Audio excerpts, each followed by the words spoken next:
सबसे पहले ये जानना चाहूँगा, अमेरिका इस वक्त हमारे साथ उसकी बिल्कुल कुट्टी है या कि नहीं, बस हमें बुला दिया है या कोई और कैफियत है?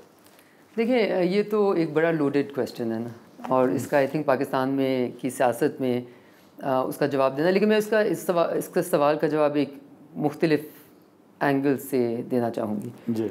मैं इस एंगल से देना चाहूँगी कि मेरे नज़र में both inside the foreign office, क्योंकि आपको पता है अभी रिसेंटली भी फॉरेन ऑफिस में थे, और outside of the foreign office जब हम दुनिया में पूरी जाते हैं और सदर्न ब्लॉक की, पाकिस्तान की भी वकालत, लेकिन सदर्न ब्लॉक जो डेवलपिंग ब्लॉक है उसकी वकालत करते हैं या गुफ्त शनूद करते हैं, तो एक चीज़ जो मुझे लगता है कि हमारे यहाँ बेशक आप इंटेलिजेंसिया दे दें, इंटेलेक्चुअल्स दे दें, प्रोफेशनल्स ले लें, या इवन न्यूज़ के मीडिया के लोग ले लें, हम 1970 की दहाई से फंस चुके हैं, हम उसमें फंसे हुए हैं, और हम अभी तक दुनिया को उसी लेंस से देखते हैं, और हम अभी तक समझते हैं कि हमारी रेलेवेंस इन द वर्ल्ड एक रिलेटेड टू है हमारी जियो स्ट्रेटिजिक लोकेशन, और हमने अपनी जियो स्ट्रेटिजिक लोकेशन को कभी भी अपने फ़ायदे के लिए मेरे नज़र में पूरी तरह इस्तेमाल ही नहीं किया।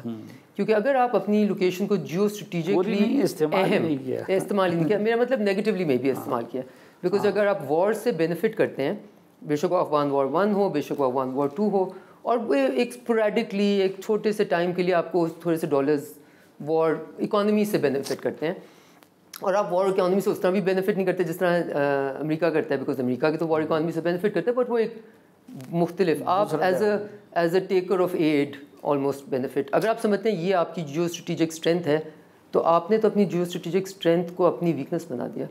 जियो स्ट्रेटिजिक स्ट्रेंथ किसकी होती है? वो होती है जो अपनी जोग्राफ़ी में को पूरी तरह एक्सेप्ट करके, उसके साथ कंफर्टेबल होके अपनी जोग्राफ़ी में जियो स्ट्रेटिजिक स्ट्रेंथ को रूनुमा करें। और वो किस तरह रूनुमा करते हैं कि आपके बॉर्डर्स कि आप you are a bridge between, देखें हम पूरी ज़िंदगी कहते रहे ना पाकिस्तान की बड़ी जियो स्ट्रेटिजिक लोकेशन है, we are a bridge between West Asia and South Asia, East Asia also, right. पर अगर आपकी हर जगह से कभी आपका बॉर्डर बंद होता है वेस्टर्न, कभी खुलता है ईस्टर्न, तकरीबन पूरी तरह बंद है। चाइना के साथ आपके बेहतरीन ताल्लुकात हैं, बट चाइना पे भी मेरा एक सवाल हम सब से होता है।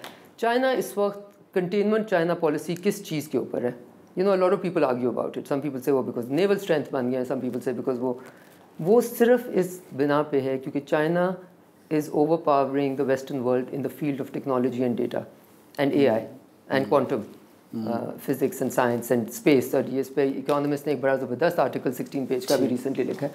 लेकिन हम उनके बेहतरीन स्ट्रेटिजिक पार्टनर होके टेक्नोलॉजी का जो ट्रेजेक्ट्री है उस पर हम कहाँ खड़े हैं?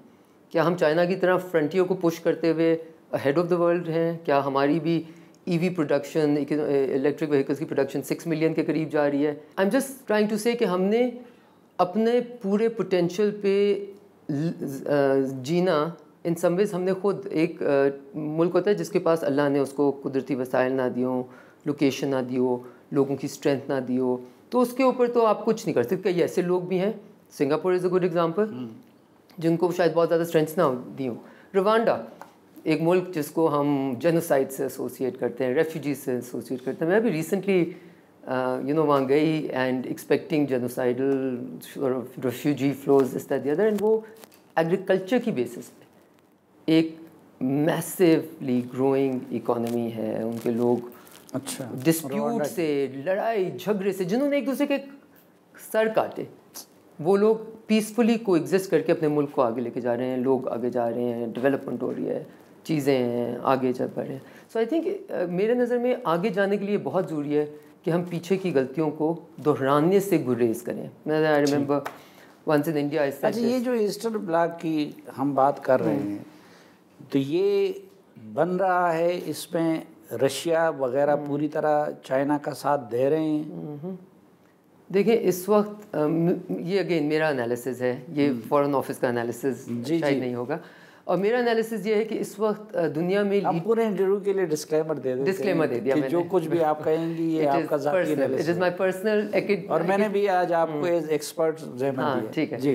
तो बेसिकली देखें, दुनिया में इस वक्त जो वेस्टर्न ब्लॉक है, जिसको आप बेसिकली यूरोपियन यूनियन समझ लें, UK, and the United States of America and Canada and Australia, okay, वो इस वक्त रिएक्ट कर रहा है to emerging powers, to centres of power shifting away from the western. और इसमें रॉबर्ट कैप्लन, मतलब बेइंतहा लिटरेचर एग्जिस्ट करता है जो आपको बताता है कि ये शायद एशियन सेंचुरी होगी, और उसके आपको नज़र आ रहे हैं, सबूत नज़र आ रहे हैं।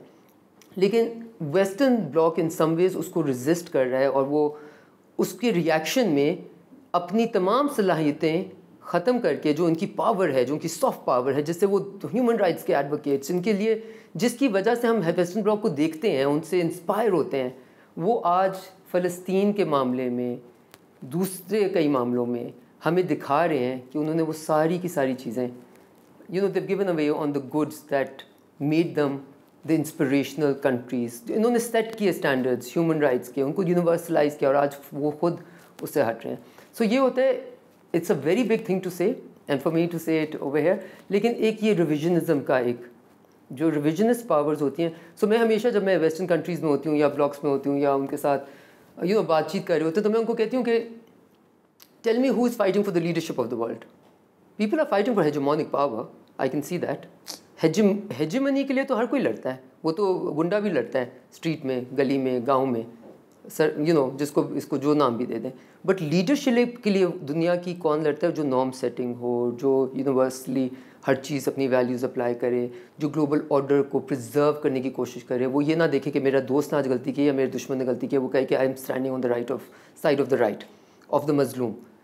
और ये वैल्यूज़ जिस तरह बिखर के हमारे सामने आ रही हैं इन दो इंसिडेंट्स में, you know the dichotomy in the case of Ukraine versus the case of Palestine, इससे जो आपकी एग्जिस्टिंग ऑर्डर की जो क्रेडिबिलिटी है वो बिखर गई है जी। सो आज हमें दुनिया में बहुत मुश्किल से कोई ऐसे मुल्क नज़र आ रहे हैं या ब्लॉक्स नज़र आ रहे हैं जो प्रिजर्व करना चाहें ऑर्डर को। डिसरे में जा रहे हैं, कहते हैं ना, इसको कहते हैं यू नो, मार्क लेनर्ड ने फॉर इंस्टेंस उसको कहा हुआ है एज ऑफ अनपीस।